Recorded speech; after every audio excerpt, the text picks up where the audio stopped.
నమస్కారం డాక్టర్ చెరుకు సుధాకర్ గారు. Welcome to YoYo Studios. నమస్తే. డాక్టర్ చెరుకు సుధాకర్ ఆ పేరు చెప్పగానే ఎవరికైనా గుర్తుకొచ్చే మొట్టమొదటి పాయింట్ పీడీ యాక్ట్. మీరు దాదాపు వరంగల్ సెంట్రల్ జైల్లో 37 రోజుల పాటు మిమ్మల్ని నిర్బంధించారు. అసలు ఏం జరిగింది ఆ సమయంలో? ఎందుకు మిమ్మల్ని నిర్బంధించారు? చెరుకు సుధాకర్ యొక్క చరిత్ర కేవలం తెలంగాణ ఉద్యమంలో పీడీ యాక్ట్తోనే ప్రారంభమైంది కాదు, పీడీ యాక్ట్తో ముగిసేది కాదు. ఈ మధ్యకాలంలో బహుశా ఒక కాంపిటేటివ్ ఎగ్జామ్లో దోకాదిన్న తెలంగాణ అనే పేరుతో ఎవరు 1995లో తెలంగాణ సభను పెట్టారని కూడా క్వశ్చన్ వచ్చింది. అదేవిధంగా అనేక సందర్భాల్లో అనేక విషయాల లోపల చరిత్ర సృష్టించడం చెరుకు సుధాకర్ చాలాసార్లు చేసింది. నిజానికి నేపథ్యంలో డాక్టర్ చెరుకు సుధాకర్ ఆకాశం నుంచి ఊడిపడి ఉద్యమాలు చేయలే.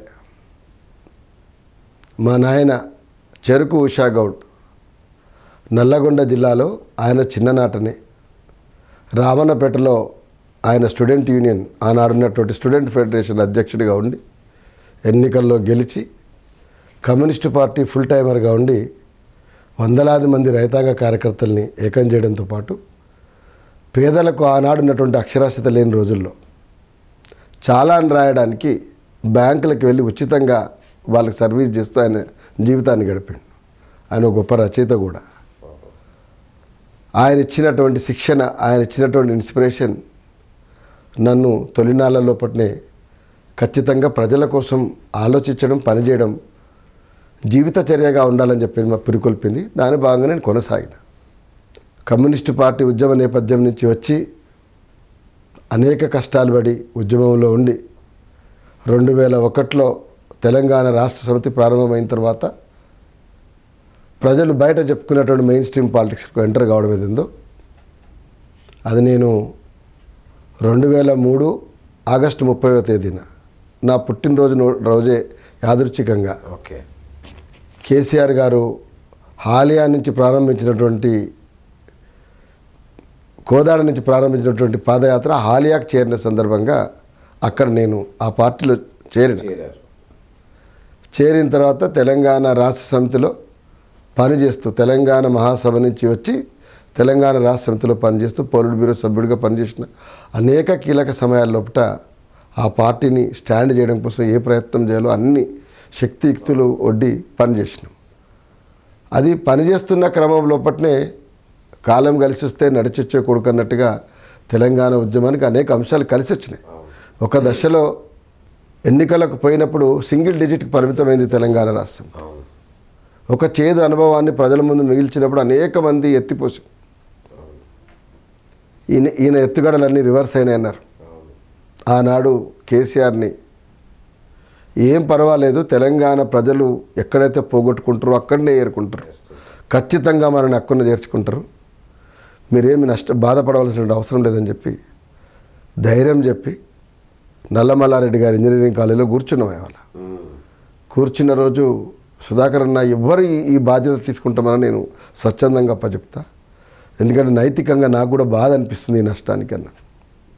మీరు నాయకుడిగా కొనసాగవలసిందే, తెలంగాణలో అందరి అభిమానాన్ని విశ్వాసాన్ని చూరగొని మనం ఖచ్చితంగా ఎలక్షన్లో వీ విల్ స్ట్రైక్ బ్యాక్ అని చెప్పిన ప్రకారమే నేనైనా కర్ణప్రభాకర్ అయినా జగదీష్ అయినా మిగతా వాళ్ళమైనా కూడా వాళ్ళ కూర్చున్నాం. నచ్చజెప్పి ఆనాడు వచ్చినటువంటి నియోజకవర్గాల పునర్విభజన వచ్చినాడు 119 నియోజకవర్గాలకు ఇన్ఛార్జీలు వేద్దాం, పల్లె పల్లెకు మళ్ళీ తెలంగాణ ఉద్యమాన్ని ఇన్ఛార్జీల ద్వారా తీసుకొని వస్తాం అని అనుకున్న ప్రకారం వెనక్కు తీసుకురాగలిగినాం. 2009 ఎన్నికల తర్వాత ఖచ్చితంగా కొత్త శక్తితోటి ముందుకొచ్చినాం. ఆ తర్వాత మనందరికీ తెలిసిన విషయమే జేఏసీ ఉనికిలోకి రావడం, ఒక సకల జనుల సమ్మె రావడం. సకల జనుల సమ్మె సందర్భంగా యావత్ తెలంగాణ ముఖ్యంగా కేసీఆర్ దీక్ష తర్వాత వచ్చినటువంటి తీవ్రమైనటువంటి వాతావరణం ఏదో దాని నుంచి కంటిన్యూషన్లో సకల జనుల సమ్మె రావడం. ఆ సందర్భంగా మొత్తం తెలంగాణ లోపల ఒక తీవ్రమైనటువంటి ఆందోళన కొనసాగుతాం. స్వచ్ఛందంగా ప్రజలే రోడ్ల మీదకి వస్తున్నారు. ప్రతి కులవృత్తిలో ఉన్న వాళ్ళు కూడా తాము కూడా తెలంగాణ ఉద్యమంలో భాగస్వామ్యం అని చెప్పుకునే ప్రయత్నం. ప్రతి వృత్తిదారుడు కూడా, ప్రతి ఉద్యోగ సంఘం కూడా, విద్యార్థి సంఘం కూడా ఒక్క మాటలో చెప్పాలంటే యావత్ తెలంగాణ 4 కోట్ల మంది ముక్త కంఠంతో నా తెలంగాణ నాకు కావాలన్నటువంటి వాతావరణం. ఆ సందర్భం లోపటనే హైదరాబాద్ మొత్తము తెలంగాణ లోపల ఆర్టీసీ స్ట్రైక్ నడుస్తాం. దానికి ముందు బస్సులు తీసే ప్రయత్నం చేసేప్పుడు నల్లగొండలో మేము సహజంగా నేను ఒక మొదటి నుంచి పోయేట్ని కాబట్టి బస్కా పయ్యా నై చలేగా అని చెప్పేసి ఒక పేద ఆర్టీసీ కార్మికుడు అన్న నినాదం నన్ను ఆకర్షించింది, అద్భుతం అనిపించింది. ఈ నినాదాన్ని బయటికి తీసుకెళ్లాలనుకున్నాం. దానికి స్ఫూర్తి కూడా ఉన్నది.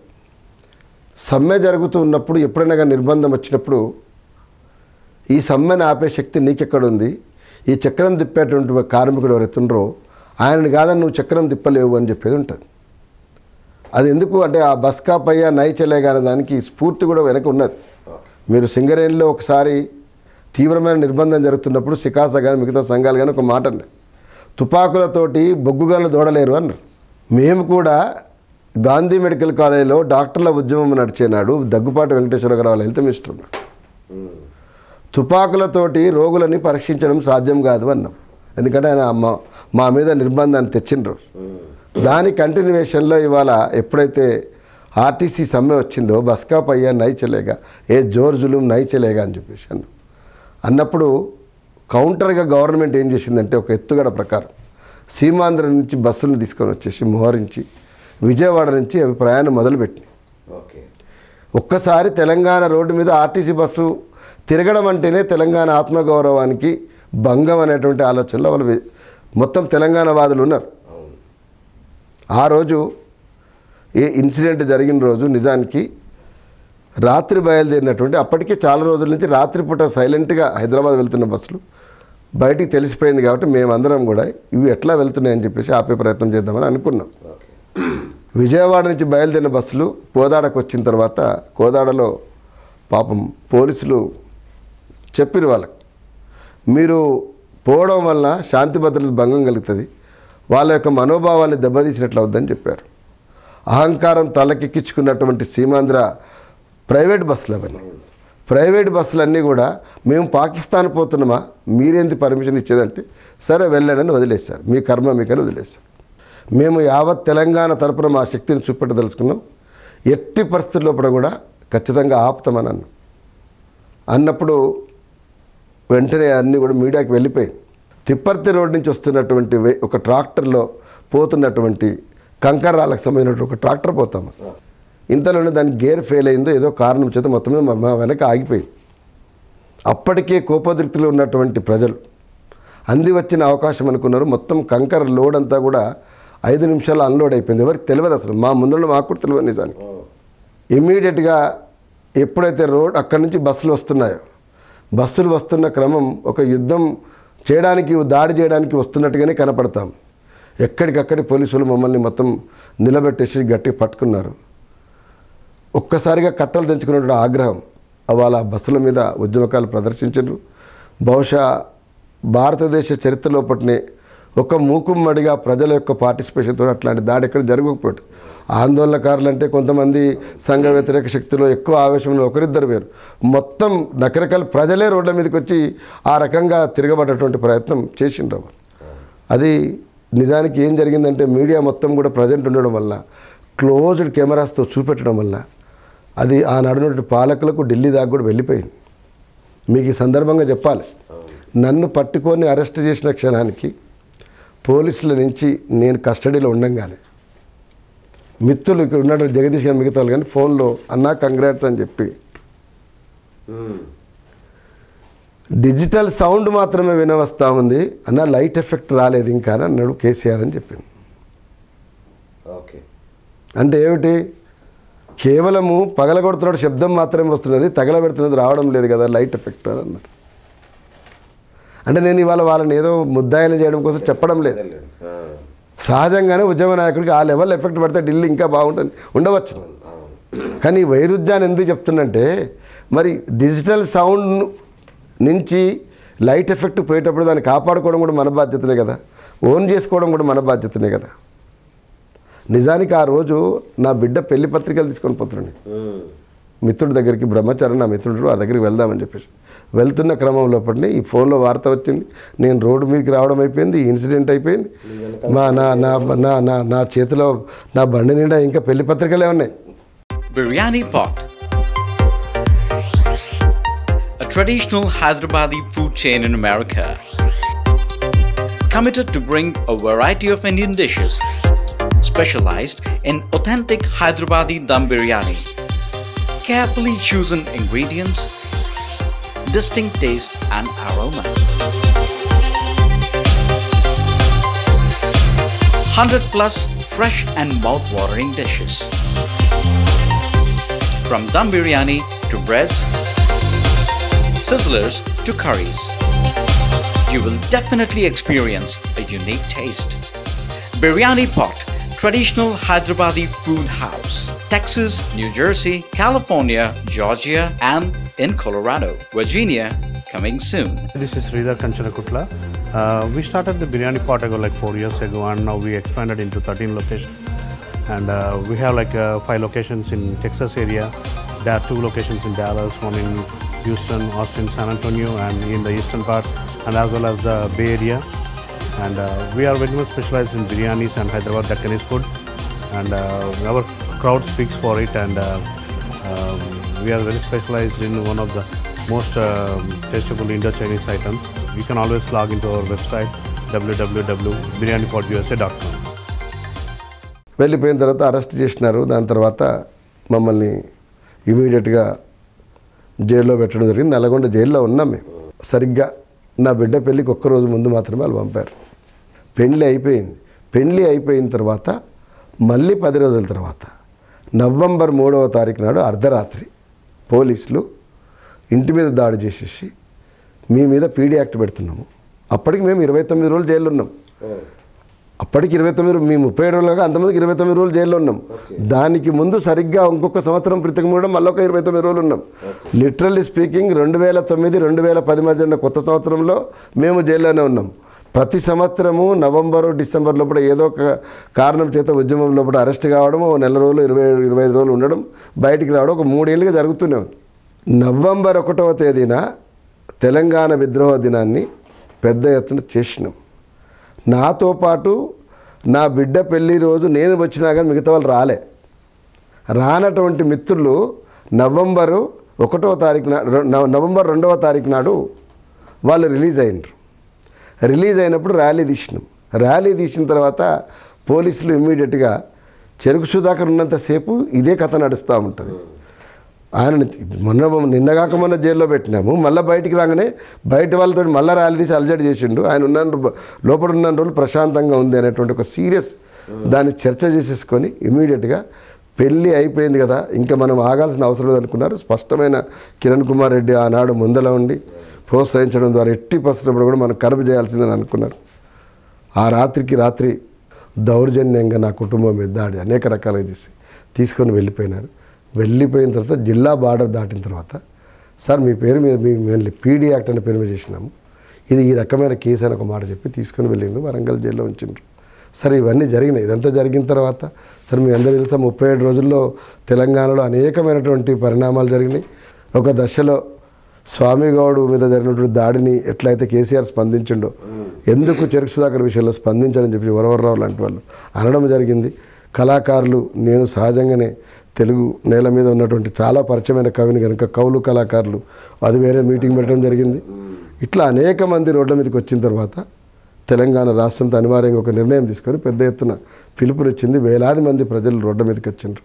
అన్నిటికంటే ముఖ్యంగా హైకోర్టులో నా మిత్రుడు భరత్ మిగతా వాళ్ళందరూ కూడా ఒక తీవ్రమైన లీగల్ బ్యాటిల్ తర్వాత ప్రభుత్వం దిగిరాక తప్పలేదు. కోర్టులో కేసు స్క్రాప్ చేయమని చెప్పేసి కూడా ఇమ్మీడియట్గా హైకోర్టు తీర్పునిచ్చింది. 37వ రోజు నిజంగా మాట్లాడుకోవాలంటే దానికి కేవలము 48 గంటల ముందు, 24 గంటల ముందే నేను హైదరాబాద్కు స్పెషల్ కోర్టు ఏదైతే ఉందో పీడీ యాక్ట్కి సంబంధించింది నాసా అంటాం కదా, దాని తర్వాత పీడీ యాక్ట్ని ఏం చేశారు, ఇది అమల్లో లేదు, ఇది అమల్లోనే కనీసం అమల్లో ఉందో లేదో కూడా చూడకుండా మీద కేసు పెట్టారు వాళ్ళు.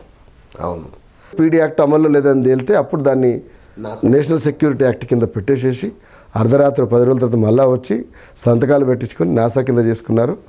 దానికి నాసా కోసం ఒక స్పెషల్ కోర్టు ఉంటుంది.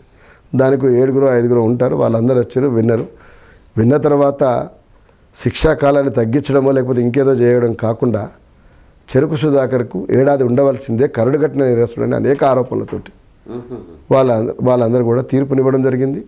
మొత్తం తెలంగాణ బగ్గుమనడానికి కారణం ఏమిటంటే కేవలం నెలలో 2 నెలలు అనుకున్న దాన్ని మొత్తం కోర్టు ఎప్పుడైతే వాళ్ళ నాసా స్పెషల్ జ్యూరీ ఏదైతే చెప్పిందో స్పష్టంగా ఏడాది శిక్ష అమలు జరపాల్సింది అన్న తర్వాత యావత్ తెలంగాణ బగ్గుమన్నది. దాని సందర్భంగా కోర్టు కొట్టుడు పోయింది. నేను బయటకు వచ్చిన ప్రజల ఆశీర్వాదంతో ప్రజల దగ్గరికి వెళ్ళిన అనేక సార్లు చెరుకు సుధాకర్ ఒక్కడే చేయాలి, అనేక మంది అనేక సార్లు తెగేదాకా లాగి అని ఇది మేము చేస్తామనేటువంటి శక్తితోటి తమ శక్తిని ప్రదర్శించగలిగినారు. మలిదశ తెలంగాణ పోరాటంలో మీది కేసీఆర్ది 14 ఏళ్ళ అనుబంధం, దాదాపు 14 ఏళ్ళ అనుబంధం. అలాంటి అనుబంధం ఎలా తెగిపోయింది హఠాత్తుగా? నిజానికి కేసీఆర్ గారు కోదాడలో పాదయాత్ర ప్రారంభమైన రోజు జగదీష్ అన్న మీరు ఒకసారి రండి సార్తో మాట్లాడదామని పరిచయం చేసి, నాకెందుకు తెలియదు చెరుకు సుధాకర్, అంతకుముందు చాలాసార్లు విన్నా, మాట్లాడాలనుకున్నా అన్న బ్రీఫ్ ఇంట్రడక్షన్ తోటి మా పరిచయం ప్రారంభమైంది. మాట్లాడుకున్న తర్వాత నేను బయటికి వెళ్ళిన తర్వాత ఇన్ని ఉద్యమాల్లో పనిచేసినటువంటి చెరుకు సుధాకర్ మనతో చివరికంటా ప్రయాణం చేయగలుగుతాడా, తనకున్నటువంటి భావ తీవ్రతని మనతో పాటు పంచుకొని పనిలో పడగలుగుతాడా అని ఆయన మొదట ప్రశ్న. ఆయనకు వచ్చినటువంటి సంశయం అది. ఓకే, జగదీష్ రెడ్డి గారితో తనతో అన్నది. ఓకే, నాతో జగదీష్ వచ్చి, ఎందుకంటే జగదీష్ హైదరాబాద్లో, నేను బారసిగూడలో, పార్సిగుట్టలో, మురికివాడల్లో క్లినిక్ నడుపుతున్న రోజుల్లో హైదరాబాద్లో పీడిఎస్లో పనిచేసేవాడు. ఓ తీవ్రమైన జాండీస్ వచ్చిన సందర్భంగా అన్నీ నేనే చూసుకున్నానటువంటి అభిమానం తనలో ఉండేది. అట్లా తను పరిచయం చేయడం అవ్వాలన్న తర్వాత నేను చాలా అన్నీ ఆలోచించుకొని వచ్చిన జగదీష్. నా ప్రయాణంలో అనేకమైనటువంటి మలుపుల మధ్యన ఇవాళ టీఆర్ఎస్కు ఎంట్రీ అనేది అన్నీ ఆలోచించుకొనే వస్తున్నాను. నేను నిర్ణయం తీసుకోవడానికి కూడా చాలా కష్టకాలంలో, అప్పటికే నేను 97లో తెలంగాణ మహాసభ ప్రారంభమైన తర్వాత దానికి ఆద్యుడిగా అన్నీ తానైనటువంటి వీరన్న, ఆయన పార్టీ అనేక మందిని నష్టపోయింది. తెలంగాణ మహాసభని ముందల నడిపించడం లోపల నాతో ఉండాలని అనేక మిత్రులు కూడా అప్పుడున్న వాతావరణంలో ముందుకు రాకపోవడం కూడా ఒక అంశం. ఆ సందర్భంలో నేను ప్రజలతో నిరంతరం సంవాదంలో ఉండాలి, పనిలో ఉండాలనుకున్నప్పుడు సారం మారకూడదు కానీ రూపమైతే మారవలసిన అవసరం ఉందని చెప్పేసి ఒక అంతర్వేదన తర్వాత మాత్రమే నేను నిర్ణయం తీసుకున్నాను. కేవలం ఎమ్మెల్యే కావాలి, లేకపోతే కేసీఆర్ లాంటి పవర్ పాలిటిక్స్లో ఆయన పక్క నిలబడాలి, చెయ్యి ఊపాలి, నాకు ఎక్స్పోజర్ కావాలని కూడా నేనేం అనుకోలేదు. ఆయన అడిగిండు, అనేక విషయాలు మాట్లాడిన తర్వాత నేను చెప్పిన, అన్నీ ఆలోచించుకొని నేను వచ్చిన. తెలంగాణలో ఏ భూస్వామ్య భావజాలాన్ని వ్యతిరేకంగా పోరాడాలనుకున్నాము, ఇవాళ ఆ భూస్వామ్య ప్రతినిధి అనేటువంటి కేసీఆర్ దగ్గరికి నేను రావడం అంటేనే అన్నీ ఆలోచించుకొని వస్తున్నా.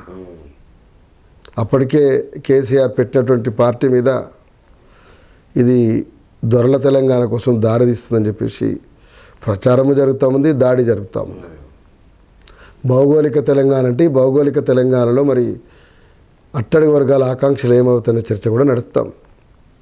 నిజానికి తెలంగాణ మహాసభ ప్రారంభమైందే సామాజిక శక్తులకు ఊతం కల్పించేటువంటి పద్ధతిలో కూడా తెలంగాణ రావాలి, అట్టడి వర్గాలకు బహుజనులకు రాజ్యాధికారం కావాలి, బహుజన తెలంగాణ కావాలనే కాన్సెప్ట్ తోటి వచ్చింది. ఒక బహుజన ప్రజాస్వామిక తెలంగాణ కావాలంటే ఈ ప్లాట్ఫామ్ సాధ్యమవుతుందని. కానీ నేను 2003 నాటికి వచ్చేసరికి అనేక ఎన్కౌంటర్ల తర్వాత తెలంగాణ సమాజం అలసిపోయి ఉన్నది. బ్రీతింగ్ స్పేస్ అంటాం. నిజానికి కేసీఆర్ గొప్పతనం ఏం కాదు, అది చాలామందికి తెలియని విషయం ఇవాళ చెప్పాల్సిన అవసరం ఉన్నది. తెలంగాణ అప్పుడు ఒక అవుట్లెట్ని వెతుకుతున్నది. మీసం మలిసిన నేరమే తెలంగాణ పల్లెల్లో అన్నట్టు పాట అప్పుడే పుట్టింది. వయసు పోరడు కనపడితే పోలీసు వాళ్ళు నువ్వు నక్సలైట్వా అని చెప్పి పరీక్ష మొదలు పెడితే డౌట్ తీరకపోతే చంపివేయడం ఒకటే పరిష్కారం. అంత కిరాతకమైన పాలన కొనసాగుతాం. కాబట్టే ప్రజలు ఏం చేశారు, ప్రజలు కూడా తెలివికల్లా వాళ్ళు. వీరన్న రక్షిస్తాడా, రాజన్న రక్షిస్తాడా, లేకపోతే అడవిలో ఉన్నటువంటి మావోయిస్ట్ పార్టీ నేతలు రక్షిస్తారని చూడడం కాదు. వాళ్ళు వాళ్ళ యొక్క సహజమైనటువంటి రక్షణ కవచాలను వెతుక్కుంటారు. ఒక్కసారిగా కరీంనగర్, వరంగల్, నిజామాబాద్ మిగతా ప్రాంతాల్లో మాత్రమే టీఆర్ఎస్ ఎందుకు ఒక్కసారిగా లేచింది? నిజానికి ఎక్కడైతే తీవ్ర నిర్బంధం తెలంగాణలో ఉన్నదో అక్కడ మాత్రమే టీఆర్ఎస్ బలంగా వేళ్ళునుకున్నది. అంతకంటే ఇంక సింపుల్ ఎగ్జాంపుల్ వేరే ఏం అవసరం లేదు. ఏ జగిత్యాల, సిరిసిల్లలో ఏ దొరలకు వ్యతిరేకంగా పోరాటం జరిగిందో అదే ప్రాంతంలో ఆ దొరలకు వ్యతిరేకంగా పోరాడిన వాళ్ళే దొరగా పేరు పడ్డటువంటి కేసీఆర్ పార్టీలకు వచ్చింది. రావడానికి ఉన్నటువంటి ఆబ్జెక్టివ్ రియాలిటీ, కండిషన్ అది. సో దానికి వచ్చేప్పుడు ఇవన్నీ విషయాలు నేను చెప్పిన ఇవన్నీ ఆలోచించుకొని వస్తున్నాను. నేను దొర నా పవాదున్న కులాలకు సంబంధం లేనటువంటి వ్యవస్థ నడుస్తుంది తెలంగాణ లోపల అని చెప్పిన నేను ఎందుకు వస్తున్నా అంటే నేను తెలంగాణ రాజకీయాల్లో సజీవంగా ఒక బలమైన గొంతుగా ఉండదలుచుంది కాబట్టి వస్తున్నా అన్న. ఆ ప్రకారమే వచ్చిన వారెంబడి నిలబడ్డ. నిజానికి ఒకసారి కేసీఆర్ అంటే నాకున్నటువంటి కమిట్మెంట్కు ఇప్పటికీ నా దగ్గర నిజానికి ఇవాళ శక్తి ఆయనకు చేరడానికి వీలు లేక దాన్ని రిటర్న్ చేయదలుచుకున్న గోల్డ్ ఇంకా నా దగ్గరే ఉంది. Garuda Express, an international courier service company operating from multiple countries and locations to deliver your shipments from India to worldwide. Services including USA, UK, UAE, Middle East, Canada, New Zealand, Australia and 220 other countries. Fast delivery, revolutionizing urgent deliveries, secured service, best quality courier delivery on time, worldwide shipping, sending parcels to worldwide at lowest prices. We commit in satisfying the expectations of our customers through timely and safe delivery of their consignments. Garuda Express, India to worldwide, an international courier service. Contact 04023558945. ఇప్పటికి భద్రంగానే ఉంచిన దాన్ని ఎట్లా పంపడం, ఇప్పుడున్నటువంటి ఆయనకున్నటువంటి వ్యవస్థను దాటిన దాన్ని ఎట్లా చేర్చాలి. నిజానికి ఆయన ఒక మాట అన్నాడు, బంగారు గొలుసు తన మెడలోంచి తీసి ఈ గొలుసు మన ఇద్దరి మధ్యన ఆత్మీయ సంబంధానికి ఎప్పుడు గుర్తుగా ఉండాలి సుధాకర్ అన్న. మనని ప్రపంచంలో ఎవరు విడదీయలేరు అన్న. ఎందుకంటే ఆయనకు అనేక కష్టకాలలో ఆ ధైర్యం మనం కల్పించినాం. నయీం అనేటువంటి వాడు బెదిరించినాడు, వణికి చచ్చిపోయాడు, బయటికి ఎట్లా అనుకున్నాడు. మేము మానవ కవచాలు లెక్కన ఉంటాం. మా గుండెల్లోంచి దిగితే కదా బుల్లెట్ నీ దగ్గరికి వచ్చేది. నిన్ను ఎవరు ఏం చేయలేరు, మేము ఉన్నాం. అనేకమైనటువంటి రక్తపాతాలను చూసిన వాళ్ళు ఉన్నామని ధైర్యం ఇచ్చినాం. రాజకీయంగా ఓడిపోయి తెలంగాణ వ్యతిరేకులందరూ తీవ్రమైన దాడి చేస్తున్న రోజు మేమున్నాం. ఎవడు ఈ పార్టీని దేంట్లో కలపాల్సిన అవసరం లేదు. కొత్త శక్తులు కలుపుకుందామన్నాం. దేవేందర్ గౌడ్ దగ్గర పోయినాం. ఇంకా రకరకాల వాళ్ళ దగ్గర పోయిన కొత్త వాళ్ళని రమ్మన్నాం. ఇన్యాక్టివ్ అయినటువంటి వాళ్ళు కేసీఆర్ ఒంటెద్దు పోకడం వల్ల ఇళ్లలో ఉండిపోయినటువంటి వాళ్ళని పట్టుకొని వచ్చినాం. మళ్ళా పట్టుకొచ్చి పార్టీకి శక్తిని తీసుకొని వచ్చినాం. విమల ఇక్కడ ఉన్నటువంటి ఒక టోల్ ప్లాజా మీద దాడి చేసింది. ఆమెను అరెస్ట్ చేయడం జరిగింది. ల్యాంక్వెల్స్ మీద వాళ్ళు దాడి చేయడం మీ అందరికీ తెలిసిన విషయం. ఆమె అరెస్ట్ అయిన తర్వాత నేను ఒక వ్యాసం రాసిన. నిజానికి దాన్ని నమస్తే తెలంగాణకి పంపిన. దాంట్లో విమల ఒక టోల్ ప్లాజాపై హమలా తెలంగాణ అని రాసిన. అంటే తెలంగాణ అనేటువంటి యవనిక మీద ఒక్కసారిగా మీరు పెట్టుబడిదారుల మీద దాడులు చేస్తే, మౌలిక ప్రశ్న మీరు అట్లాంటి తల ఎత్తే పరిస్థితి వస్తే ఈ ఉద్యమానికి సంబంధం లేకుండా ప్రత్యేకమైనటువంటి ఒత్తిడి పెరిగి మిమ్మల్ని అరెస్ట్ చేసే అవకాశం ఉంటుంది. ఇవాళ ఆ కార్యక్రమాల నుంచి మీరు మళ్ళీ ఆలోచన చేసుకునే అవసరం ఉంటుందని చెప్పి రాసిన. ఆ రాయడం లోపల సహజంగా ఒక వ్యాసం రాస్తే ఒకే ఆస్పెక్ట్ మాత్రమే, దానికి అనేక ఖండికలు ఉంటాయి.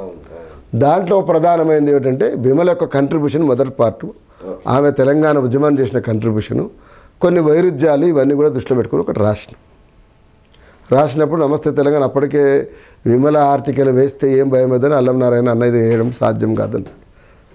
అప్పుడు నేను ఆంధ్రజ్యోతి పంపించినప్పుడు స్కైబాబా ఉన్నాడు, అన్న అద్భుతమైన ఆర్టికల్, నా ప్రకారం నేను వేసుకుంటా అన్నాడు. ఇమీడియట్గా రాత్రే దాంట్లో ఉన్నటువంటి మిగతా తాత్వికమైన ధోరణి, అనేకమైన వైరుధ్యాలు, చర్చలన్నిటి ఉన్న పాట అంతా వదిలేసి పాటల పెద్దక్క లేని పూల జాతర అని చెప్పేసి ఒక వ్యాసం వచ్చింది దాంట్లో. అంటే బతుకమ్మ నాడు దాంట్లో ఒక వ్యాసం రాసినాం. నాకు సహజాతంలో ఉన్న చెల్లెలు, మా ఆడబిడ్డ లేకుండా ఇవాళ బతుకమ్మ జరుగుతున్నది తెలంగాణలో, జైల్లో ఉండే కదా అని చెప్పినటువంటి ఒక ఆర్ద్రతతో కూర్చుకున్నట్టు ఒక వ్యాసం ఉన్నది. దాని పార్ట్ వేసిన తర్వాత ఇమీడియట్గా అప్పటికే జగదీష్ దగ్గర చేరినట్టు ఒక బ్యాచ్ అంతా కూడా ఆయన కూడా కలిసి కేసీఆర్ ముందర రాంగ్ ప్రొజెక్షన్ ఇచ్చారు. ఒక దిక్కు కవితను విమల తిడతామన్నది, విమల నిన్ను తిడతామంటే ఇగో పాటల పెద్దక్క అని అన్నారు, కవితకు పోటీ పెట్టినారు, ఈ రకంగా రాసిండ్రు అని చెప్పేసి మొదలుపెట్టిండు. ఆయన కొంచెం కోపంగా ఉన్నాడు చెప్పినప్పుడు నేను ఒరిజినల్ ఆర్టికల్ రాముకి ఇచ్చేసి, నేను మంచో చెడో ఈ పార్టీలో ఉన్నా, నేను ఏది పడితే అది రాయడానికి లేను, నేను రాసిన ఏ వ్యాసం లోపల కూడా నా పార్టీ కానీ నా అధినాయకుని కానీ కించపరిచే పద్ధతి లోపల నేను ఎప్పుడు రాయను. నాకున్నవి నాకు సంబంధించినటువంటి ప్రత్యేకమైన అభిప్రాయాలు నాకున్నాయి. ఏ అభిప్రాయాలు ఉన్నా పార్టీని డిఫెండ్ చేసి ఉంటుంది తప్ప పార్టీని నష్టం చేసే పద్ధతులు ఉండమని చెప్పినాం.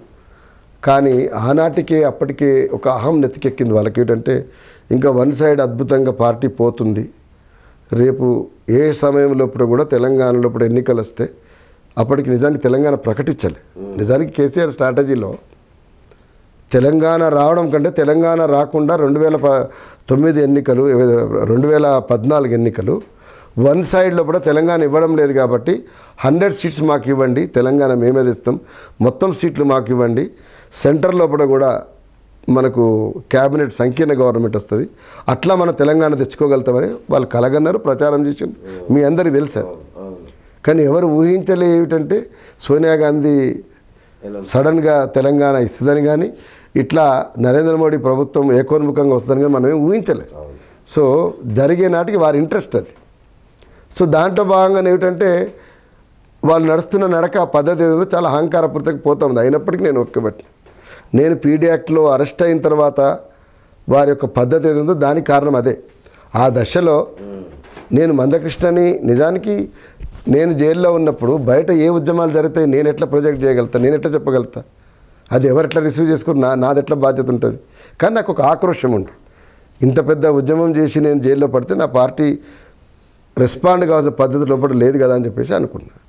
నిజానికి మొట్టమొదటిసారి ఎవరు రెస్పాండ్ అయినరు, ఈ రాష్ట్రంలో మోస్ట్ మిలిటెంట్ అని చెప్పి అడ్వకేట్స్ చేసి నాంపల్లిలో క్రైమ్ బ్రాంచ్ మీద దాడి చేసింది. అదేవిధంగా కవులు కళాకారులు ప్రకటనలు ఇచ్చిండ్రు. దాని తర్వాత మందకృష్ణ మొట్టమొదటిసారిగా ఇంట్లో కూర్చొని దీక్ష స్టార్ట్ చేశాడు. అవును, దీక్ష కూర్చోవడంతో పాటు సామాజిక శక్తుల్ని ఎట్లా ఇంజనీరింగ్ చేయాలనడం కోసం భాగంగా చెరుకు సుధాకర్ అంటే ఆయన చెరుకు సుధాకర్ గౌడ్, చెరుకు సుధాకర్ గౌడ్ చేసుకున్నటువంటి ఆమె మన ఆడబిడ్డ, మన మాదిగా ఆడబిడ్డ, మన బాధ్యత ఇది అనుకున్నాడు. సో నాయకుడు అంటాడు అవకాశం వచ్చినప్పుడు ఇట్లా వినియోగించుకుంటాడు. అయితే మందకృష్ణ అనేటువంటి మరి కేసీఆర్ దీక్ష చేసినప్పుడు కూడా మొట్టమొదటిసారికి వచ్చి దీక్ష విరమించడానికి నిమ్మరసం ఇచ్చిండు కదా. ఈ మొత్తం ప్రొటెక్షన్ అంతా మర్చిపోయి మందకృష్ణ అంటూ నన్ను అనుమానమున ప్రశ్నిస్తున్నటువంటి కోపంతో దీక్ష చేయడానికి నేనేదో కారణమైనట్టు నేను రిలీజ్ అయిన తర్వాత ఎంత ట్రామా ఉంటుందంటే, ఇవాళ చాలామంది ఒక అపవాదం, చెరుకు సుధాకర్ టికెట్ ఇవ్వలేదు కాబట్టి బయటికి పోయినాడు. దానికి ఆన్సర్ చెప్పాలి. నిజానికి నేను పార్టీ నుంచి బయటికి వెళ్ళడానికంటే 1.5-2 ఏళ్ల ముందే నేను ఇన్ఛార్జిగా ఉన్నటువంటి నకరికల్ నియోజకవర్గం నుంచి నన్ను బాధ్యతని తొలగించి కొత్త వాళ్ళకు ఒప్పచెప్పిండ్రు.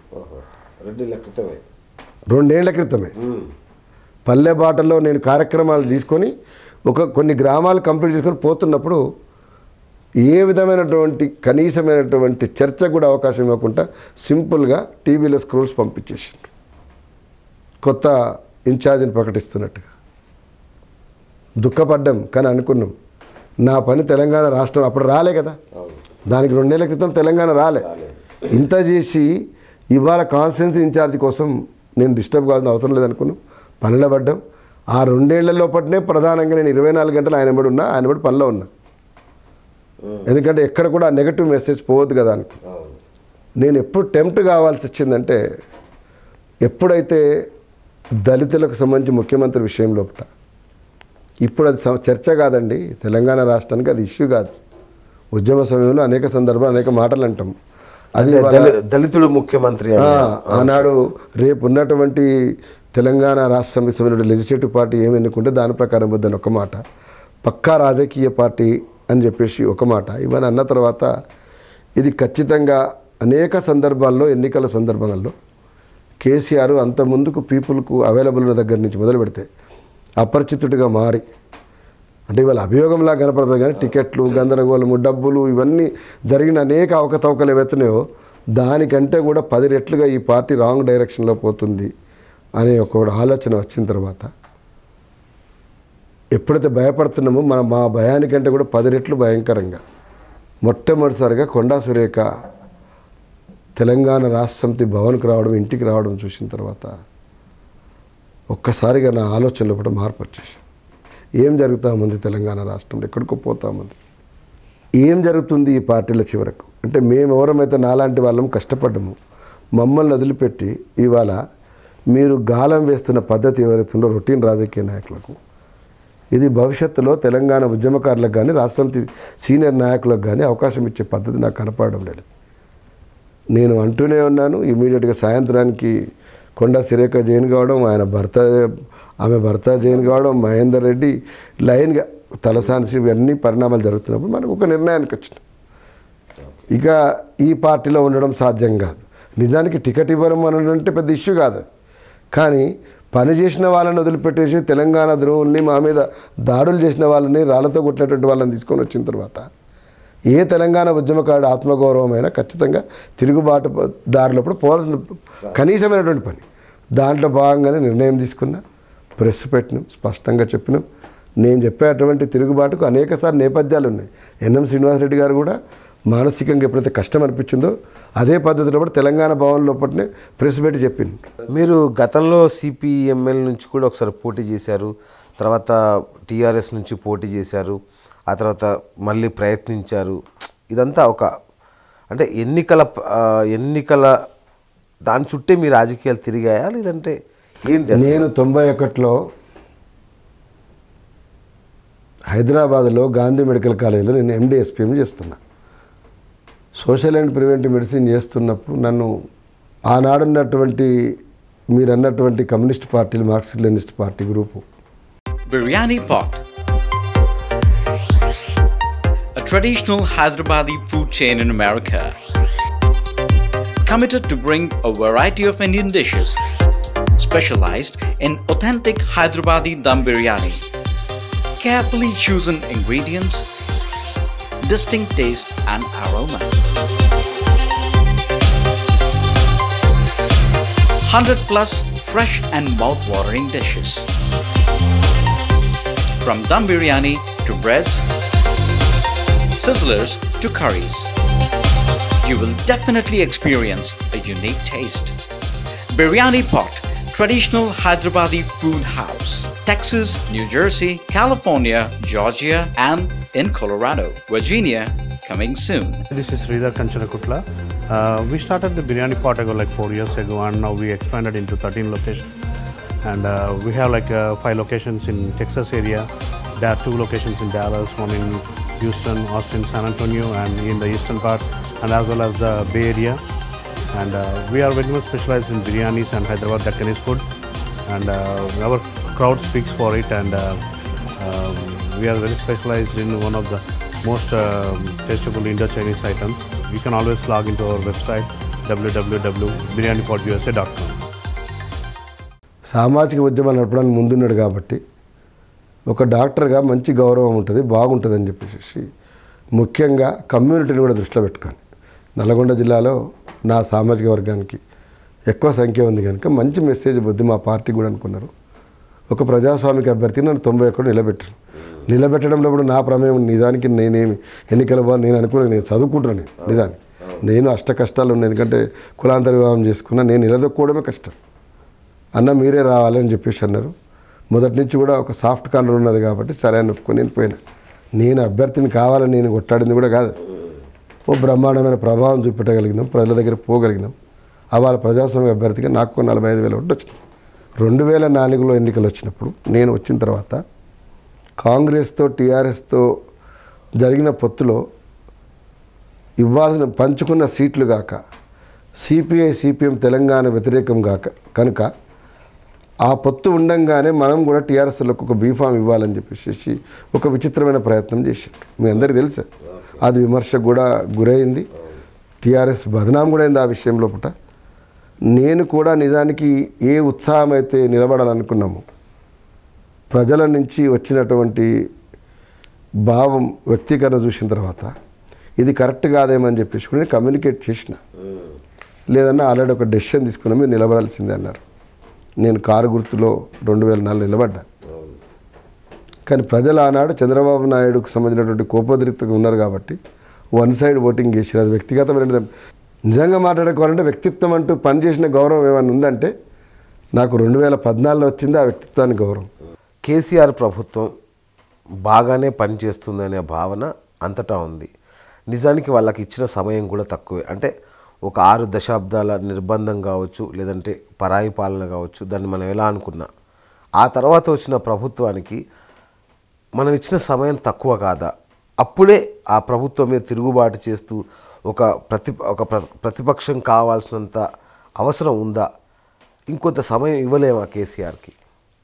ఎవరైతే నిన్నటిదాకా భూమిని చేరబట్టిరో, ప్రజల్ని చేరబట్టిరో, తెలంగాణ ఉద్యమకాల మీద దాడులు చేసినరో వాళ్ళు వచ్చేసేసి నాయకత్వ స్థానంలోకి వచ్చి ఆ ఎమ్మెల్యేలే ఇవాళ పవర్ పాలిటిక్స్ నడుపుతున్న తర్వాత ఇవాళ ఏం జరుగుతామని తెలంగాణలో జరిగే అటువంటి అనేక నియోజకవర్గాలు జరిగే కుంభకోణాలు, దాడులు, కాంట్రాక్టులు, ఇప్పుడు కమిషన్లు, ఇవాళ ఏం తక్కువ ఉన్నది? గత పాలకుల కంటే ఏం తేడా ఉన్నది? నాయకుడు ఇవాళ రీడిజైన్ల పేరు మీద నిజానికి అంటే భూమికి పొందలేని నిర్ణయాలు తీసుకోవడం ద్వారా ఏం జరిగింది ఇవాళ తెలంగాణ? చెప్పండి నాకు. 3 ఏళ్ళు అయింది కదా. 3 ఏళ్లలో ఎన్నడైనా అసలు ప్రతిపక్షాన్ని ఉండనివ్వకపోతుంది, ప్రజాపక్షంగా ఉండేటువంటి ప్రయత్నం చేయకపోతుంది. పోనీ ప్రజా సంఘాలు కానీ మేధావులు కానీ ఎవరైనా ఎప్పుడైనా కూర్చుని పెట్టుకున్నామా మనం? ఇవాళ జేఏసీలుగా మంచో చెడో కోదండరామ్ అంటాన్ని తెలంగాణ సమాజం ఓ గౌరవించుకున్న వ్యక్తి. ఆయన చుట్టూ ఇంటలెక్చువల్స్ ఎంతోమంది తెలంగాణ ఉద్యమంలో పనిచేసిన వాళ్ళు ఉన్నారు. వారి యొక్క సలహాలని తెలంగాణ ఉద్యమ కాలంలో మనం తీసుకున్నాం.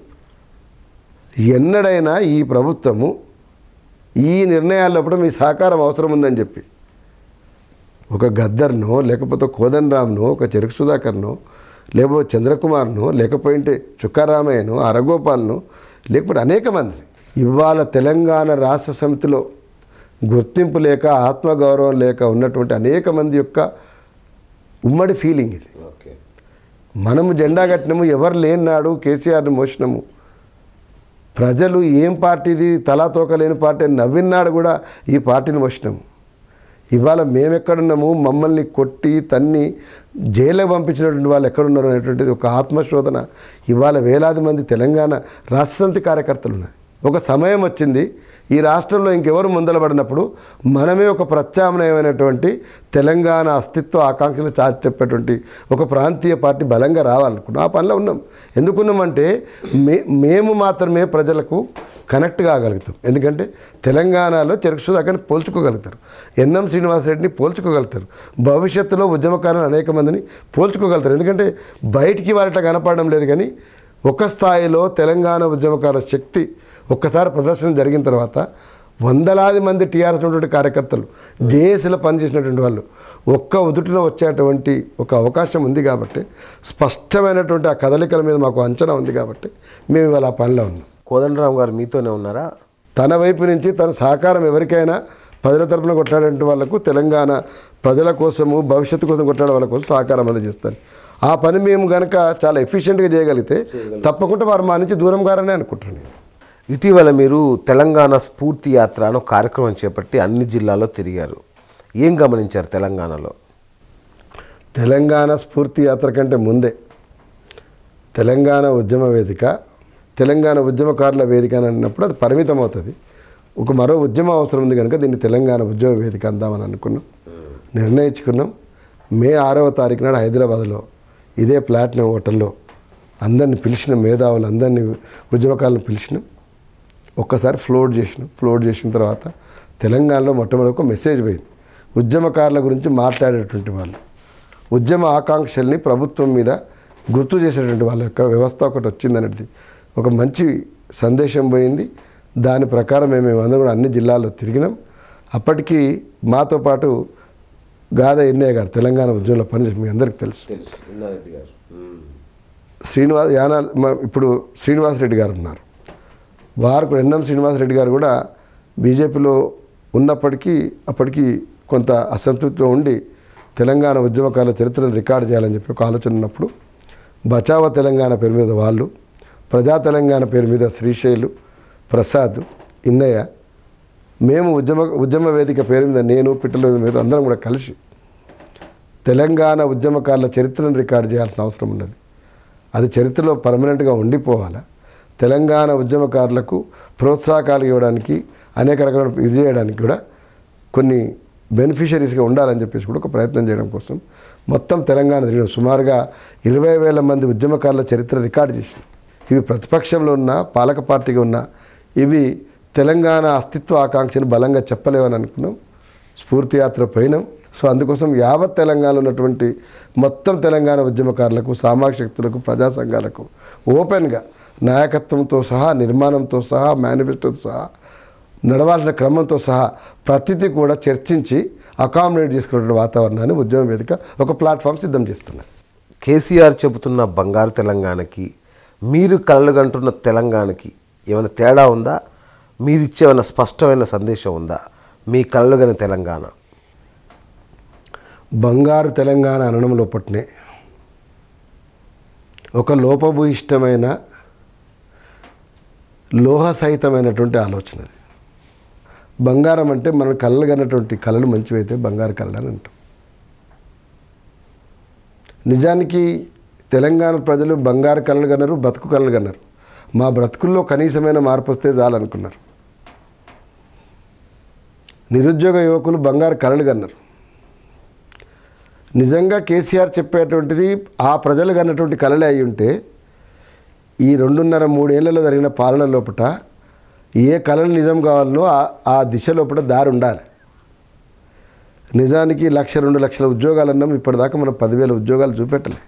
ఇవాళ ఒక ఇనుప గుండెలాగా అయిపోయింది. ఇవాళ ఈ పాలన లోపల 2-3 ఏళ్ళ లోపల అధికారం వచ్చిన తర్వాత ఏ మనుషులు చనిపోయినా కూడా స్పందన లేనటువంటి తత్వం. ఎవరైనా కూడా ఉద్యమాలు చేస్తూ ఒక దగ్గర ధర్నా చేస్తే ఎందుకు చేస్తున్నారు? ఏమన్నారు? ఎన్నికలకు ముందేమన్నాం, మా ప్రభుత్వం వస్తే ఏ ధర్నాలు అవసరం రాదు, సెక్రటరియట్ గేట్లు తెరిచుంటాయన్నారు. ఇవాళ సెక్రటరియట్ గేట్లు టీఆర్ఎస్ ప్రజాప్రతినిధులకి లేవు. అక్కడ ఒక ఎంపీటీసీ, ఒక సర్పంచ్ ఇవాళ పోయే పరిస్థితి లేదు. ఇవాళ విలేకరులు పోయే పరిస్థితి లేదు. అనేకమైన ఆంక్షలు. ఇక ధర్నా చౌక్ అయితే బహుశా నాకు తెలిసినంత ఎమర్జెన్సీ కాలంలో ఇంత దుర్మార్గం లేదు. చెరుకు సుధాకర్ దేనికోసం దీక్ష చేసిండు? నువ్వు కట్టుకున్న 100 కోట్ల ఇంద్రభవనము ఈ సమయంలో అవసరమా? బుల్లెట్ ప్రూఫ్ అద్దాలు బాత్రూంలకు అవసరమా? ఆడబిడ్డలు ఇవాళ మరుగుదొడ్డి కోసము విద్యార్థులు వాళ్ళు ఇవాళ లైన్లు నిలబడేటువంటి ఫోటోలు నీ కళ్ళ ముందర కనపడతామంటే ఇది న్యాయమా? ఫీజు రీయింబర్స్మెంట్ గురించి నువ్వు చేస్తున్నది ఏంటి? ఏం చేసినావు? ఏకమత్వంలో ఇవ్వమంటే ఏం చెప్తున్నావు? రైతుల రుణమాఫీ గురించి ఏం చెప్తున్నావు? ఇది ధర్మమా? ఈ పద్ధతి నేను నిరసనగా దీక్ష కూర్చుంటా అన్న. దీక్ష కూర్చుంటే చాలా చిన్న విషయం. ఆందోళన కార్యక్రమాల్లో అత్యంత అహింసాయుతమైనది ఏదైనా ఉన్నదంటే దీక్ష మాత్రమే. అది నిన్ను శిక్షించుకోవడమే, ఎవరినేం అనేది లేదు. దానికోసము మొత్తము పోలీసులందరిని పెట్టి 200-300 మంది పోలీసులను పెట్టి వెంటాడి దగ్గర రాకముందుకే అరెస్ట్ చేసే పద్ధతి ఎక్కడి? ఇవాళ తెలంగాణ కోసం ఆడి పాడినటువంటి మన ఆడబిడ్డ అరుణోదయ పేరు మీద అనేక పాటలు పాడి ధూమ్ధాములు చేసినటువంటి విమలని వాళ్ళ ఆఫీస్కి తాళం వేసిండ్రు. తాళం వేస్తే మీకు సంబంధించినటువంటి నిజంగానే మీ అభియోగాల లోపల యొక్క వాస్తవమే ఉంటే అది ఏమిటో తేల్చుకొని ఇమీడియట్గా అవకాశం ఇవ్వాలి. ఇల్లుకు తాళం వేస్తే ఏమొస్తుంది? చలిలో వణుక్కుంటూ వాళ్ళు కూర్చుంటే దయ లేకుండా ఇంతవరకు ఈ ప్రభుత్వం ఏనాడు స్పందించలే. నేను అంటున్నా, సమైక్య రాష్ట్రం లోపల నాకు రాష్ట్రం కావాలని చెప్పేసి డిఎస్పీ స్థాయిలో ఉన్నటువంటి ఒక ఆడబిడ్డ నలిని రాజీనామా చేసి ఉద్యోగాన్ని ఢిల్లీలో పోయి చలిలో వణుక్కుంటూ దీక్ష చేస్తే ఢిల్లీలో ఉన్నటువంటి పాలక పార్టీ సభ మిగతా వాళ్ళు ఎవరుతున్నారో వాళ్ళందరూ ఎంపీలు ఎమ్మెల్యేలు పోయి సానుభూతికి పోయి కూర్చున్నారు. ఇవాళ ఈ రాష్ట్రంలో ఆ పరిస్థితి లేదు. అది బాధ. మాట్లాడేటోడు లేడు, పలకరించేటోడు లేడు. అందుకోసం అంటే ఇవాళ కేవలం కేసీఆర్ మాత్రమే ఇవాళ విఫలం కాల, ప్రతిపక్షాలు కూడా పునరాలోచన చేయాల్సిన అవసరం ఉన్నది. మీరు ఏ స్థాయిలో ఉన్నారు, ప్రజల ఆకాంక్షలను ధైర్యంగా చెప్పడానికి పాలకుల ముందు పెట్టడం మీకు ధైర్యం ఉందా లేదా, అదే ఇవాళ ఉద్యమ వేదిక కర్తవ్యం. Garuda Express, an international courier service company operating from multiple countries and locations to deliver your shipments from India to worldwide. Services including USA, UK, UAE, Middle East, Canada, New Zealand, Australia and 220 other countries. Fast delivery, revolutionizing urgent deliveries, secured service, best quality courier delivery on time, worldwide shipping, sending parcels to worldwide at lowest prices. We commit in satisfying the expectations of our customers through timely and safe delivery of their consignments. Garuda Express, India to worldwide, an international courier service. Contact 04023558945. అంటే కొన్నాళ్ల పాటు ప్రభుత్వం చేసే మంచిని దానికి వెన్నంటూ ఉండడము, లేదంటే విమర్శనాత్మకంగా ఆ దృష్టితో చూస్తూ ప్రభుత్వానికి చేయూతనిచ్చి బంగారు తెలంగాణ స్వప్నం అయ్యే దానికోసం మనం నిర్ణయాత్మక ప్రతిపక్ష పాత్ర పోషించే అవకాశం లేదా? తప్పకుండా. నిజంగా మీరు మాట్లాడే దాంట్లో 7 గ్రామాలని పోలవరంలో కలుపుకోవాలనుకున్నప్పుడు తెలంగాణలో ప్రతిపక్షాలతో సహా మాలాంటి వాళ్ళందరం కూడా ప్రభుత్వం తీసుకున్న నిర్ణయానికి సహకారం అందజేసినాం, పాల్గొన్నారు ఉద్యమకారులు. అదేవిధంగా ఇవాళ రావాల్సినటువంటి ప్రాజెక్టుల విషయం లోపల ఢిల్లీని నిలదీసేటప్పుడు ఖచ్చితంగా మా యొక్క నైతికమైన మద్దతు ఉన్నది. అదేవిధంగా నిన్నగాక మనం మీ అందరూ తెలుసు, బ్రిజేష్ కుమార్ ట్రిబ్యునల్లో ఏదైతే తెలంగాణ గవర్నమెంట్ పెట్టినటువంటి ఆర్గ్యుమెంట్ ఉందో ఆ ఆర్గ్యుమెంట్లో న్యాయం ఉన్నది. ఎందుకంటే ఉమ్మడి రాష్ట్రం లోపల ఏదైతే ఉన్నదో ఉమ్మడి రాష్ట్రంలో మరి సరి అయినటువంటి ప్రజెంటేషన్ ఇవ్వలేకపోయినాం. ఇవాళ రాష్ట్రం విడిపోయిన తర్వాత అవసరాలు కానీ మంచి కానీ చెడు కానీ పెరిగినాయి కనుక మళ్ళీ ఒకసారి రీకన్సిడర్ చేయండి, రీడిస్ట్రిబ్యూషన్కి సంబంధించి అడిగినాం. ఎన్నడన్నా ఈ ప్రభుత్వం మరి అఖిలపక్షాన్ని పిలిచి మొత్తం తెలంగాణకు ఉనిక్కే ప్రమాదం ఏర్పడిందని అడిగిందా? ఎందుకు టీడీపీ అనగానే వెంటనే డబ్బులు వెళ్తున్నాయి కేంద్రం నుంచి, తెలంగాణకు మాత్రం కేసీఆర్ గారు వెళ్ళి మాట్లాడి రావడం ఇలా చేస్తున్నా కూడా నాకు తెలిసి పెద్దగా నిధులు వస్తున్నట్టు ఏం లేదు. మనకి ఆ హోదా లేదా? ఒక కొత్త రాష్ట్రంగా మనకేమీ నిధులు రాకూడదా? ఒక కొత్త రాష్ట్రంని ప్రోత్సహించడానికి అది మన నైతిక బాధ్యత. అది నవజాత శిశువు, దాన్ని కాపాడుకోవాలనేటువంటి గౌరవం ఇవ్వాలి. అట్లా జరగకుండా దాని సంబంధించినటువంటి ముఖ్యమంత్రి, దాని అధినాయకుడు ఏ రకమైనటువంటి సాఫ్ట్ కార్నర్ మెయింటైన్ చేస్తున్నాడు, ఏ విధమైన వ్యవహార శైలిని కలిగి ఉన్నాడు అనే దాన్ని ప్రధానం చేసుకోవడం అనేది తప్పుడు పద్ధతి. అది ఈవెన్ కేసీఆర్ యొక్క వ్యవహార శైలి నచ్చకపోయినా సరే ఆ రాష్ట్రానికి సపోర్ట్ చేయాల్సిన బాధ్యత కేంద్రానికి ఉన్నది. ఎందుకంటే ఫెడరల్ వ్యవస్థ అంటే ఆ గౌరవం ఇవ్వాలి. అంటే కేసీఆర్ వ్యవహార శైలి నచ్చకపోవడం వలన, లేదంటే మన రాష్ట్రం కాదు, లేదంటే కేసీఆర్ మనవాడు కాదు అని మీరు బీజేపీలో కూడా ఇంతకుముందు చేశారు కాబట్టి నా భార్య పోటీ చేసిన నిజాన్ని నాకు పెద్ద ఇంటిమేట్ సంబంధాలు కూడా ఏమి లేవు. కానీ నేనేమంటున్నానంటే నిజానికి బీజేపీలో ఉన్నటువంటి మిత్రులు కూడా ఇప్పటికైనా నేను అంటాను, మన రాష్ట్రానికి రావాల్సింది ఏదో ఇంత పెద్ద ఉద్యమంలో ఒక గొప్ప పాత్ర పోషించినటువంటి బీజేపీ పార్టీ జేఏసీలో భాగస్వామి అయిన తర్వాత ఇవాళ తెలంగాణకు రావాల్సిన విషయం లోపల పార్టీలకు అతీతంగా మనం చాలా స్పష్టంగా కొట్లాడాలి. మాకు రావాల్సినది రావాలా. ఎందుకు పక్క రాష్ట్రంలో ఉన్నటువంటి ఆల్మట్టికి సంబంధించిన సమస్య వస్తే అన్ని పార్టీలు కర్ణాటకలో ఎందుకు ఏకమవుతాయి, మహారాష్ట్రలో బాబ్లీకి సంబంధించిన అన్ని పార్టీలు ఎందుకు ఏకమవుతాయి, మనం ఎందుకు ఏకం కాం? మనం కావాలి, ఆ వ్యవస్థ రావాలి, అందరి మధ్యన ఆ సంబంధాలు బలపడాలి. అందుకోసం అన్నిటికంటే ముఖ్యంగా ఏంటంటే చంద్రబాబు నాయుడు భవిష్యత్తులో గెలవగలిగే అవకాశం ఉంటే భారతీయ జనతా పార్టీ ఖచ్చితంగా కేంద్రంలో దురదృష్టితో ఒక అలయన్స్కి పోయినాడు, బాగానే ఉంది. మనం ఎవరం కూడా ఆయన తీసుకున్న నిర్ణయాన్ని మనమేం తప్పుపడాల్సిన అవసరం లేదు. రాజకీయాల్లో కూడా తప్పకుండా అవకాశాలు చూసుకోవడం అనేది అనివార్యం. వెంకయ్యనాయుడు గారి యొక్క సపోర్ట్ కూడా ఉండడం కూడా ఒక కారణం కావచ్చు. కానీ అంత మాత్రం చేత మొత్తం ఒక రాష్ట్రానికి సంబంధించినటువంటి వ్యవస్థనే వివక్షతాపూరితంగా చూస్తూ ఉండడం కరెక్ట్ కాదు కదా. దాన్ని ఇప్పటికి కూడా తెలంగాణ ప్రజలకు మనం చెప్పడంలో ఆ గ్యాప్ తీసుకోవడం కాకుండా ఈ మధ్యకాలంలో జరుగుతున్నటువంటి కొన్ని అంశాలు మనం గమనిస్తే మన ఇంట్రెస్ట్ని కూడా మర్చిపోయి కేంద్రాన్ని ప్రసన్నం చేసుకునేటువంటి ఆపోజిట్ డైరెక్షన్లో పోతాం. ప్రజల్ని ప్రసన్నం చేసుకోవాలి. నేను మీ తరపున కొట్లాడుతామన్న కేంద్రంతో అన్నారు. కేసీఆర్ కొట్లాడడం కాదు, అప్పుడు తెలంగాణ తరపున కొట్లాడడం అవుతుంది. ఆ ప్రొజెక్షన్ ఇవ్వాల్సిన బాధ్యత. ఇంతకీ ఏ మంత్రం వేశాడు మోడీ? అప్పుడు డిమానిటైజేషన్ విషయంలో మొదట కేసీఆర్ కొంత గొడవ చేశారు. ఎప్పుడైతే ఢిల్లీ వెళ్ళొచ్చారో అప్పటి నుంచి ఆయన విధానంలో పూర్తిగా మార్పు వచ్చింది. ఏ మంత్రం వేస్తుంటారు ఆయన ఢిల్లీలో? స్పష్టంగా మీకు ముందే చెప్పినండి, బంగారు తెలంగాణ అన్నప్పుడు ఆ పదం ఇంత కృతకంగా దిగజారుతుందని మేము ఏనాడు ఊహించలేదు. కొత్త రాష్ట్రంలో ఒక విలువైనటువంటి వనరులు, ఆర్థిక స్థితి, సర్ప్లస్ బడ్జెట్ తోటి రాష్ట్రం వచ్చిందన్నప్పుడు అత్యంత జాగరూకతతోటి మనం ఇవాళ ఈ రాష్ట్రాన్ని పరిపాలించవలసి ఉంది. నాకు తెలిసి వర్తమాన భారత రాజకీయాల్లో ఒక వ్యక్తి ఒక్క నిర్ణయంతో ఒక్క ప్రోత్సాహకానికి 5 కోట్ల రూపాయలు ఇచ్చిన చరిత్ర ఎన్నడూ రికార్డు కాలే. ఒక వ్యక్తి తెలంగాణ ఉద్యమ సమయంలో నా కోరిక ఇదని చెప్పి బంగారు కిరీటాలని 3 కోట్లు 4 కోట్ల కిరీటాలను ఎవరు బహుకరించలే. ఒక వ్యక్తి ఒక్క రాత్రే 1 కోటి రూపాయలు నువ్వు తీసుకోమని ఎవరికి ఇవ్వలే. 1000 కోట్ల రూపాయలు ఒక పుణ్యక్షేత్రానికి ఎవరు ఇవ్వలే. కేవలము ముఖ్యమంత్రి నివాసానికి 100 కోట్ల రూపాయలతో రాత్రి రికార్డ్ టైంలో ఎవరు కట్టలే. ఇవన్నీ కూడా ఏం తెలియజేస్తామని అంటే, రాష్ట్ర ముఖ్యమంత్రిగా వచ్చిన తర్వాత ఇది నా ఇష్టారాజ్యం అని అనుకుంటారు, కానీ ఇది తెలంగాణ ఉద్యమకారుల సమిష్టి ఫలితం, కృషి, త్యాగ ఫలితమైనటువంటి సోయి మర్చిపోయింది. రీడిజైన్ల పేరు మీద 1,00,000 కోట్ల బడ్జెట్ని ఆట ఆడుకున్నారు. వాళ్ళు దాని ఫలితం ఏంటిది? మిషన్ భగీరథ పేరు మీద నిజానికి ఇవాళ ప్రియారిటీ కాదు.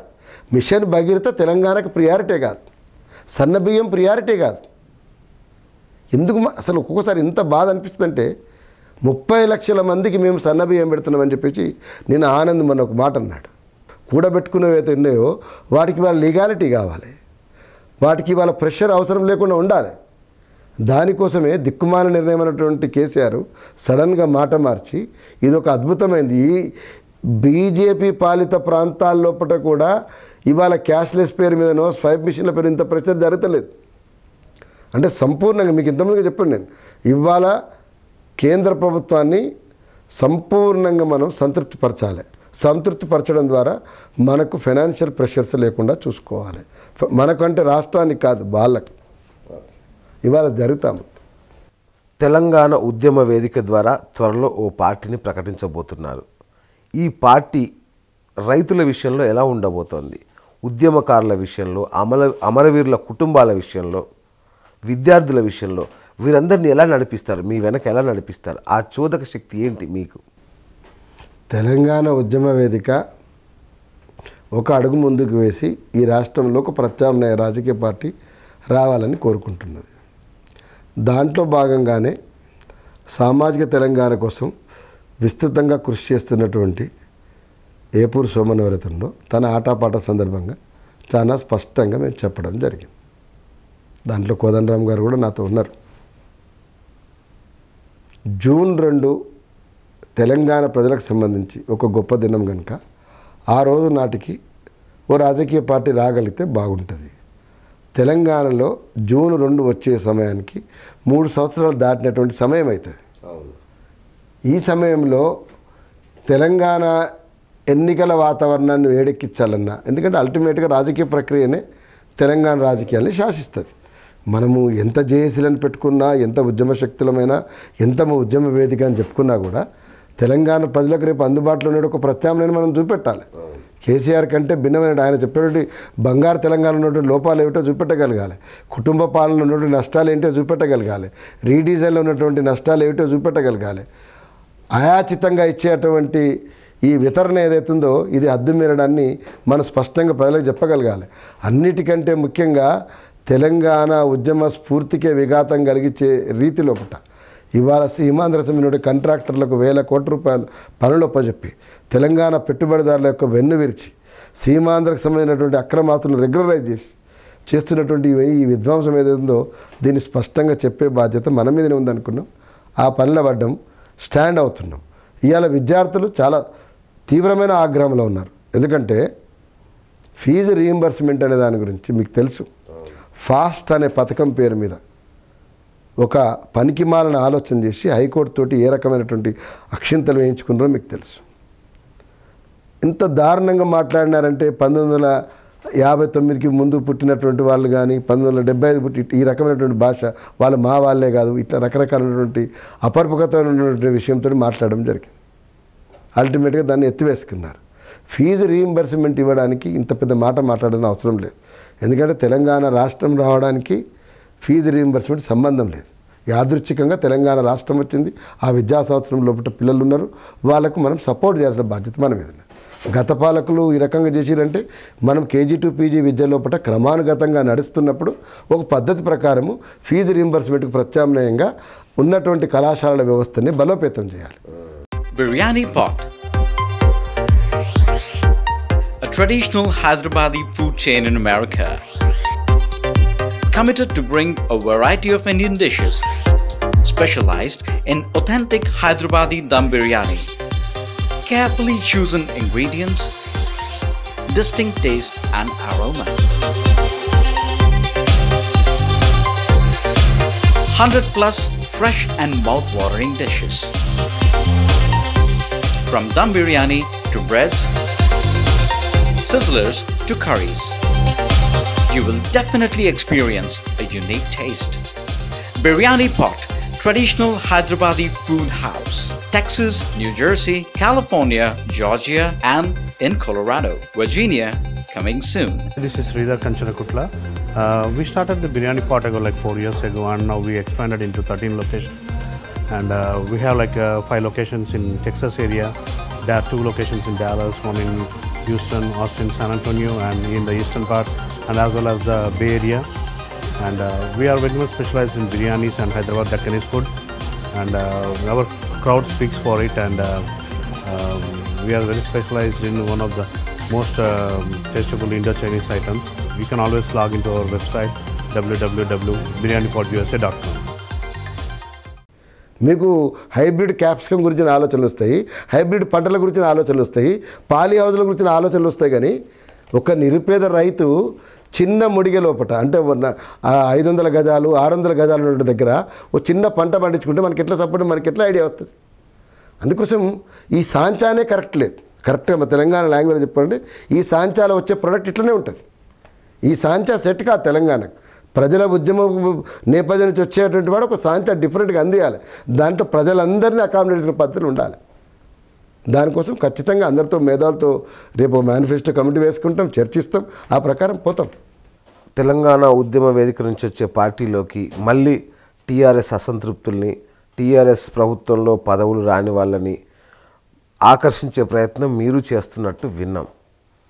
అలాంటప్పుడు నిజానికి ఒక ఉద్యమ పార్టీగా మీరు రావాలనుకున్న మీరు మళ్ళీ అదే పాత పద్ధతిలో, అదే మూస పద్ధతిలో ఇతర పార్టీల నుంచి అసంతృప్తుల్ని లాగడం, ఇలాంటి పనులు చేయడం ద్వారా ప్రజలకు కొత్త పార్టీ ఏమిస్తారు?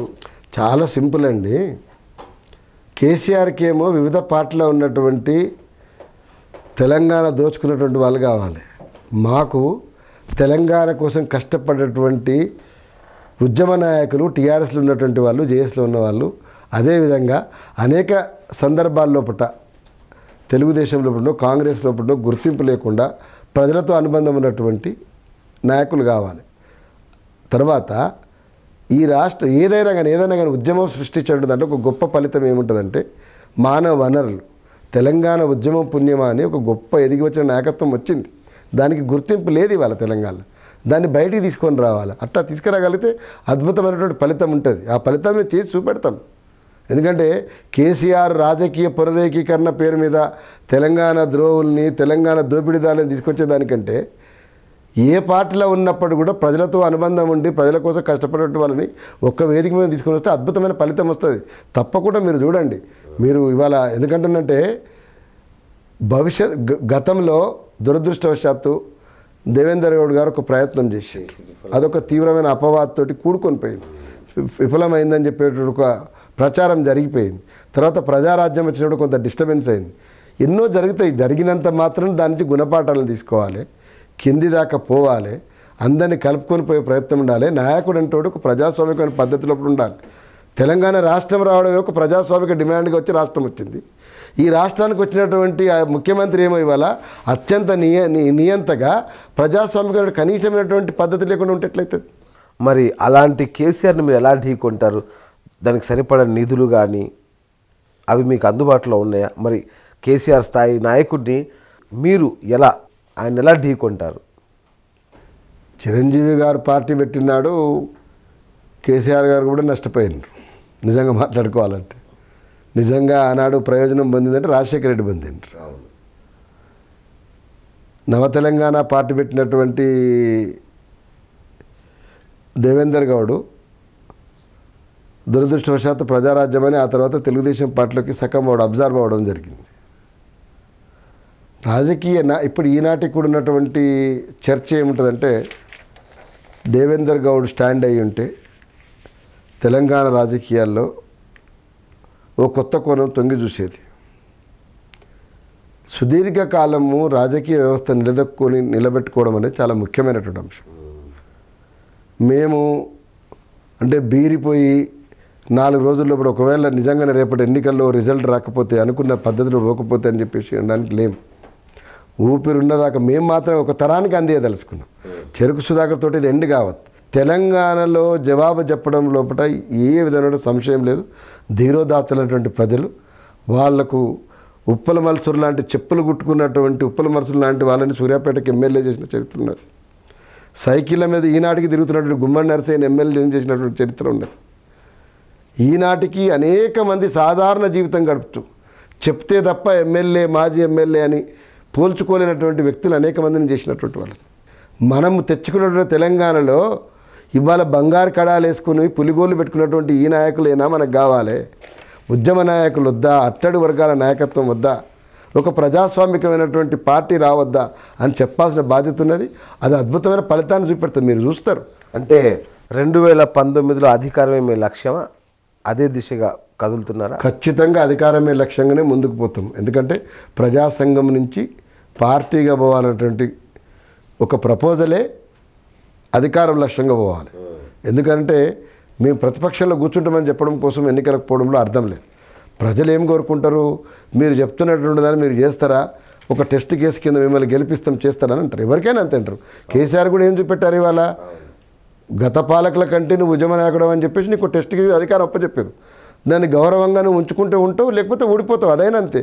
రేపు మనమైనా 2019 లోపల చాలా స్పష్టంగా ఏమిటంటే ఈ మేనిఫెస్టో తోటి మేము వస్తున్నాం.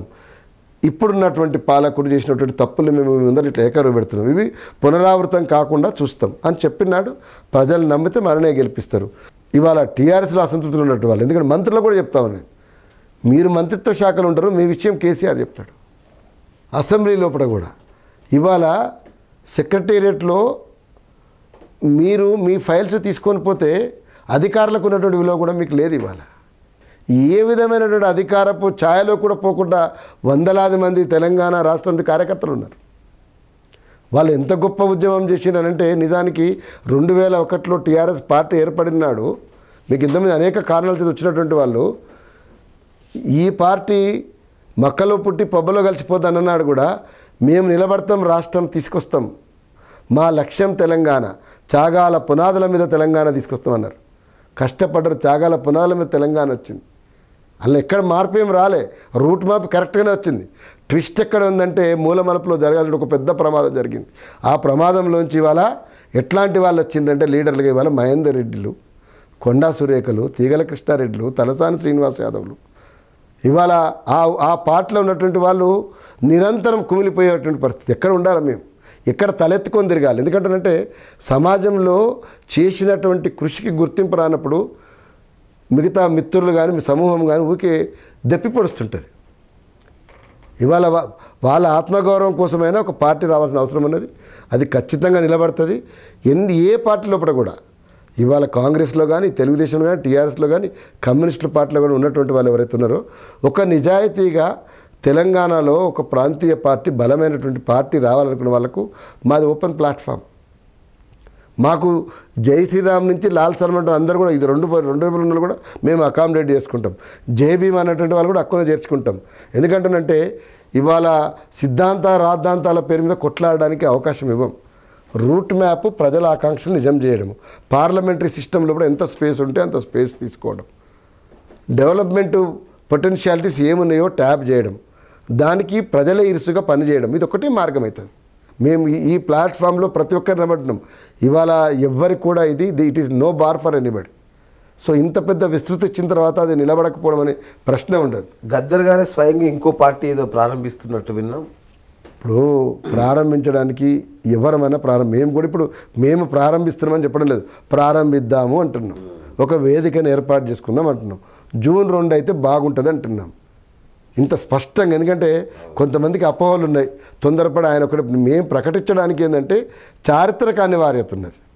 ఇంకా జూన్ 2కు ముంచి కూడా మనం పోతే తెలంగాణ యవనిక మీద రాజకీయ పోరాటాలు చేయడం సాధ్యం కాదు.